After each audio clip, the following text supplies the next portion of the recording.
Imaginez une fleur qui ne pousse qu'à un seul endroit sur Terre, sur une seule montagne, sur une seule ville, nulle part ailleurs. Et pas parce qu'on n'a pas essayé de la transplanter, on a essayé. Mais elle refuse, comme si elle appartenait à cet endroit, et que à cet endroit.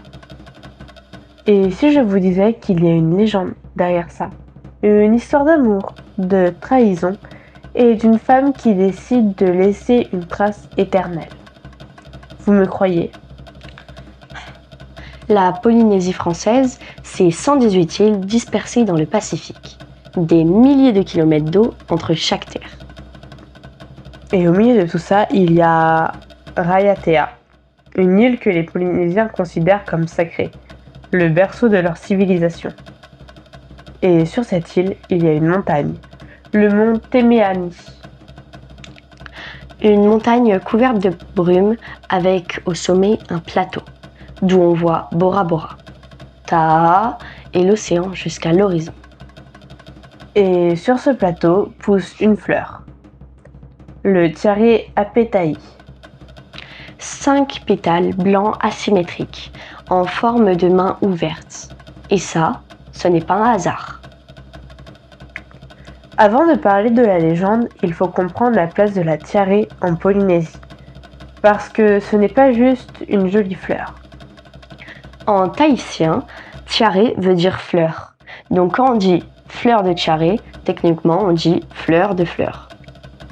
Ce qui est poétique ou légèrement redondant, selon le point de vue. Dans la Polynésie ancienne, la tiare était une fleur sacrée. Seuls les rois avaient le droit de l'accueillir. Lors des mariages, on tapissait les maisons et les lits des époux pendant 30 jours. Et aujourd'hui encore, la façon dont on porte la fleur à l'oreille a un sens. Sur l'oreille gauche, le cœur est pris. Sur l'oreille droite, on est libre. Et toi, sur quelle oreille tu porterais la fleur ? Sur l'oreille gauche. Ah, ton cœur est pris ? Sur l'oreille droite, pardon. Donc, en Polynésie, regarder l'oreille de quelqu'un, ce n'est pas indiscret. C'est juste efficace. Beaucoup plus clair qu'un statut Facebook ou encore mythique. On en parle. Mais la légende la plus forte, c'est celle du Tiare Apetai. Elle commence comme beaucoup d'autres histoires. Avec une femme qui aime et un homme qui déçoit. Il y a très longtemps, sur l'île de Raiatea, vivait une jeune femme. Elle s'appelait Taito. Elle était belle, curieuse et aimait profondément son mari, un pêcheur du nom de To. Un jour, To part en guerre avec le roi Tamatoa. Et avant de partir, Taito lui dit « Lorsque tu seras loin, je monterai sur le Temeani. Je planterai une noix de coco dans la montagne et elle voyagera sous la terre jusqu'à la mer pour te rejoindre où que tu sois. » Et elle ajoute « Quand tu colleras ta bouche à ces noix de coco pour boire, tu m'embrasseras. » C'est beau. Ouais, c'est beau, mais un peu bizarre en même temps. Et puis un matin, Taito monte sur Temeani pour guetter son retour. Et là, elle voit quelque chose. To, avec une autre.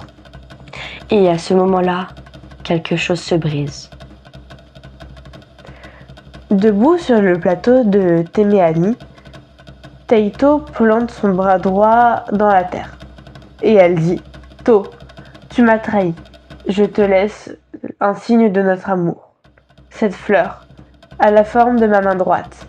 Lorsque tu la cueilleras, tu me cueilleras moi. » Et là où son bras s'est planté, dans la terre, une fleur est née. 5 pétales, en forme d'une main ouverte, blanche, comme une peau. Ou une feuille. C'est la Tiare Apetai. Et depuis, cette fleur ne pousse qu'à cet endroit, sur ce plateau, sur cette montagne, sur cette île. nulle part ailleurs. Et là où ça devient vraiment étrange, c'est que les botanistes ont essayé plusieurs fois transplanter le tiare apetae ailleurs sur l'île, même dans des conditions identiques. Résultat, Échec à chaque fois. La fleur refuse de pousser ailleurs, comme si elle était attachée à cet endroit précis, par quelque chose d'invisible. et aujourd'hui, elle est en voie de disparition, protégée par la loi. La cueillir est passible d'une amende et de prison. Parce que certains venaient la voler pour la revendre. Donc non seulement elle est liée à une légende de trahison, mais en plus les gens la volent. To a vraiment lancé une mauvaise tendance. C'est le cas de le dire. Un randonneur qui a gravi le Temeani il y a quelques années racontait que c'est un endroit qui change d'atmosphère très vite.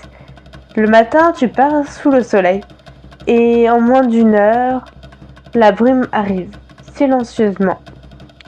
Il disait qu'à un moment, au milieu du plateau, il a vu les premières fleurs. Et qu'il a ressenti une sensation bizarre, comme de déranger quelqu'un. Évidemment. On peut expliquer tout ça par l'altitude, la brume, la fatigue. Ou par le fait que certains endroits gardent vraiment quelque chose. Et ce qui est fascinant, c'est que les Polynésiens ne sont pas les seuls à croire que la nature peut garder une trace d'une histoire humaine. Dans beaucoup de cultures, les fleurs et les plantes sont nées de transformations. Les Grecs avec les narcisses, les Japonais avec les cerisiers ou encore les Aztèques avec le maïs. Comme si l'humain avait toujours eu besoin de croire que ce qu'on aime vraiment ne disparaît pas complètement. Que ça laisse une trace, quelque part. Le tiare apetae est aujourd'hui l'une des fleurs les plus rares du monde. Elle s'ouvre chaque matin à l'aube et se referme dans la journée. Comme si elle guettait encore quelque chose. Ou quelqu'un. Et si cette vidéo vous a plu, dites-nous en commentaire quelle légende aimeriez-vous voir ensuite sur la chaîne Atlas des Ombres. Et si un jour vous montez sur le mont Temeani, ne cueillez pas la fleur. Mythe ou réalité, on attend vos avis en commentaire. Bisous. Bisous.